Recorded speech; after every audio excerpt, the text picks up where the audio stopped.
इंद्र जी, एक समस्या आई है। खिलौना जो व्यापारी है उनको एक दिक्कत यहाँ पर आ रही है। किस तरह की दिक्कत है और क्या चाहते हैं आप? आज से 4 दिन पहले सोलन के एक व्यापारी के ऊपर रेड की, और जो खिलौनों का व्यापारी था, और उसके ये देखा गया कि दुकानों में जो उनके प्रोडक्ट हैं, जो उनके टॉयज़ हैं, उसके ऊपर आईएसआई का मार्का नहीं है। और उसके बाद कल शिमला के जो बहुत ही अच्छे हमारे दुकानदार हैं, काफ़ी पुरानी फर्म है ज्ञानचंद एंड सन्स, जो मदर चॉइस के नाम से भी मॉल रोड पे उनकी शॉप है, तो उनका भी टॉयज़ का काम है और उनके ऊपर भी एक इस तरह की रेड की गई, जो कि मुझे लगता है कि बड़ी दुखद बात है। आज उनका फोटो अखबार में छाप दी गई, साइड में 2 पुलिस वाले भी खड़े हैं कि ऐसे शिमला का एक दुकानदार, जबकि वो बहुत बड़े दुकानदार हैं, अपना टैक्स समय से देते हैं और ईमानदार दुकानदार हैं। जब उनकी दुकान पे रेड की तो वो भी इस चीज़ से परिचित नहीं थे कि एक विधेयक 2020 में केंद्र सरकार द्वारा लाया गया था, जिसमें कि आईएसआई मार्क होना टॉयज़ के ऊपर ज़रूरी है। लेकिन जिस तरह मैं आपको बता रहा हूँ कि काफ़ी पुरानी दुकान है, 100 वर्ष से ऊपर हो गए हैं उस इस्टेब्लिशमेंट को, तो 2020 से पहले के भी टॉयज़ जो थे उनकी दुकान में पड़े थे। तो जो टीम परमाणु से आई थी जिन्होंने वहाँ पे रेड की, मिस्टर सुयश जी भी थे जो कि परमाणु से अधिकारी आए थे, तो उन्होंने वहाँ पे रेड की और बताया कि 2020 में एक विधेयक ऐसा आया है कि उसके बाद बिना आईएसआई के आप टॉयज़ नहीं बेच सकते। तो उनकी दुकान में रेड की गई और उनकी दुखद बात यह है कि अखबार में उनकी इज्जतदार और बुजुर्ग हैं, उनकी फ़ोटो अखबार में छाप दी गई कि ऐसा कि जैसे उन्होंने कोई बहुत बड़ा गुनाह कर दिया गया हो। जबकि जहां मुझे लगता है कि गलती कहीं ना कहीं सरकार के एंड पे है, अधिकारियों की तरफ से है, क्योंकि अगर इस तरह का कोई विधेयक आया था तो पहले लोगों को उसके अवगत कराना चाहिए था।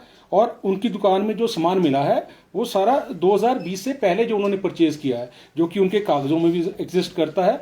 तो उन्होंने ये बताया है कि उससे बाद ये विधेयक आया है। अगर 100 साल पुरानी इस्टेब्लिशमेंट है तो स्टॉक तो डेफिनेटली हमारी दुकानों में पड़ा रहता है। अगर 15 साल पहले या 10 साल पहले हमने सामान खरीदा तो उसी साल नहीं बिक जाता, उसके लिए हमें बेचने के लिए समय चाहिए होता है। तो उनकी दुकान से थोड़ा सा सामान निकाला और इस तरह जो कह सकते हैं कि जो टॉयज़ के व्यापारी हैं उनमें काफ़ी खलबली सी है। और बात करते हैं बाकी जो लोकल और जो हमारे टॉयज़ के वेंडर हैं, वो भी डर के हमारे आज सुबह उन्होंने मुझसे संपर्क किया और मैंने जो हमारे प्रदेश व्यापार मंडल के अध्यक्ष हैं सुमेश जी, उनको भी इसके बारे अवगत कराया। और हमारे विशाल मोहन जो एडवोकेट हैं, मैंने उनकी भी सलाह ली। उन्होंने मुझे कहा कि डेफिनेटली इस पर हम कुछ ना कुछ करेंगे।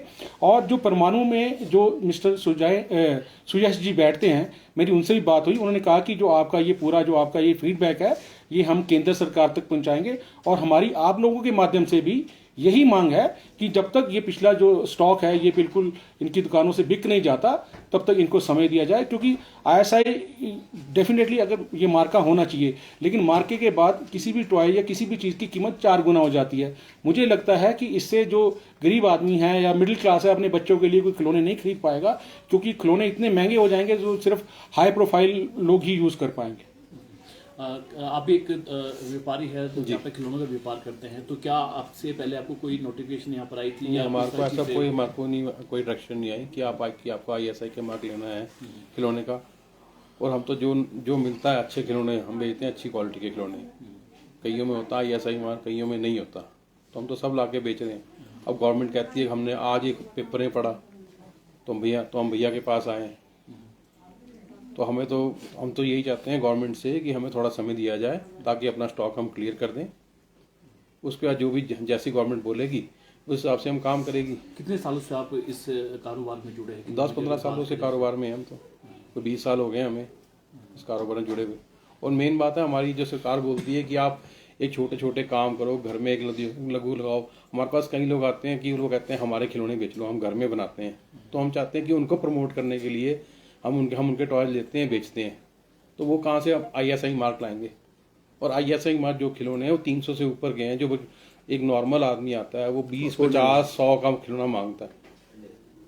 तो क्या मतलब हमारी सरकार यही चाहती है कि वो जो छोटा एक वर्ग का आदमी है वो खत्म हो जाए। आपका नाम क्या है और कितने सालों से आप इस काम पे जुड़े हैं? किस तरह की परेशानी आने वाली है आप लोगों को? क्या दुकानें भी क्या आपने बंद कर रखी है? हाँ जी, आज सुबह जब पेपर में देखा हमने कि ऐसा ऐसा हुआ मार रोड पे, तो हम डर गए थोड़ा सा कि दुकानें आज हमारी बंद है। क्यों पता नहीं लग रहा है कौन सा आईएसआई मार्का है, क्या है। 2-4 आइटमों में है, बाकी तो है ही नहीं आईएसआई मार्का। तो उस हिसाब से हम इंदर भैया के पास है कि इसका सोल्यूशन बताओ। उन्होंने बात करी तो हम चाहते हैं थोड़ा हमारे को वक्त दिया जाए कि अपना स्टॉक थोड़ा कम कर लें या बेच लें पूरा जैसे तैसे। यही चाहते हैं कि गवर्नमेंट से कि थोड़ा हमारे को टाइम दिया जाए। कितना का सामान अभी आपकी दुकान पे पड़ा है इस समय? और साथ ही साथ आप बता दें कि विधेयक काफी समय से पहले से बना था, सर तो हमें इससे पहले कभी हुआ? हमें नॉलेज नहीं थी, ना कोई हमारे को नोटिफिकेशन दिया गया, ना हमारे कभी हमने अखबार में देखा है इस चीज़ के बारे में। आज हमारे को पता चला कि ऐसा ऐसा ऊपर हुआ है, जिस घर भी अपने हमने शॉप भी बंद करी, डर के लग गया कि ऐसा ऐसा हो सकता है। इंद्र जी, आप फिर सारे व्यापारी यहाँ पर आए, तो क्या लगता है अगला कदम आप लोगों का क्या रहेगा? क्या मुख्यमंत्री से भी इस बारे में बात करेंगे? आप व्यापारी जितने भी है व्यापार मंडल के साथ भी बैठक करेंगे? आप बात जी करेंगे? बिल्कुल, मैं अपने प्रदेश सरकार के माध्यम से केंद्र सरकार तक, क्योंकि ये जो विधेयक है सेंट्रल गवर्नमेंट का है, हम उनको बिल्कुल करेंगे। लेकिन जो परमाणु में जो इनका ऑफिस है, मैं डेफिनेटली वहाँ भी 1-2 दिन में ज़रूर विजिट करूँगा और उनको एक रिटर्न में हम देंगे, ताकि इस पे ये हमारे जो फीडबैक है वो केंद्र सरकार तक जा सके और इन व्यापारियों को और जो गरीब वर्ग के हमारे कंज्यूमर भी हैं उनको भी राहत मिले।